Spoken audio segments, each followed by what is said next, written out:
လီဗာပူးလူစီးရင်ကနေခြံလက်ခံလိုက်ရတဲ့ဆာလာ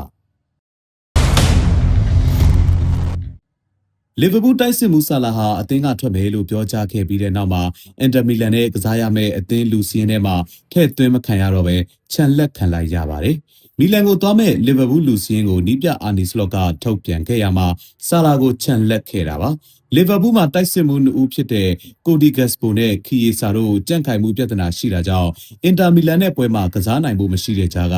ဆာလာကိုလူစီးရင်မှာမထည့်ပဲခြံလက်ခဲ့တာဖြစ်ပါတယ်။ဆာလာကိုလူစီးရင်ကခြံလက်တာဟာလီဗာပူးရဲ့စီကန်းတွေအရအကျုံးဝင်တယ်လို့လက်ရှိဖြစ်ပေါ်နေတဲ့ကြရက်တွေကြောင့်အသင်းအတွက်ရောကစားသမားတွေအတွက်ပါအကောင်းဆုံးဖြစ်တဲ့ဆုံးဖြတ်ချက်ဖြစ်တယ်လို့လည်းထောက်ခံမှုတွေပေါ်ထွက်ခဲ့ပါတယ်။ဆာလာဟာပြီးခဲ့တဲ့တနင်္လာနေ့က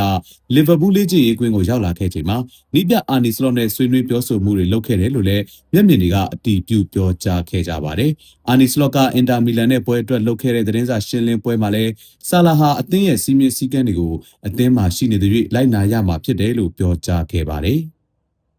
ဘောလုံးပွဲတွေကိုရင်ခုန်ချသူတွေအတွက်24နာရီလုံးဝန်ဆောင်မှုအပြည့်ပေးနေတဲ့ AKL Online Service ရှိပါတယ်။ 555 Mix နဲ့ iBet 789အပါအဝင်မိတ်ဆွေတို့နှစ်သက်တဲ့ဘောလုံးနဲ့ပတ်သက်တဲ့ရင်ခုန်စရာဝန်ဆောင်မှုအားလုံးကိုရယူနိုင်ပါတယ်။စိတ်ဝင်စားတဲ့ဆိုရင် Viber နံပါတ်39 439 445 335ကိုဆက်သွယ်နိုင်ပါတယ်။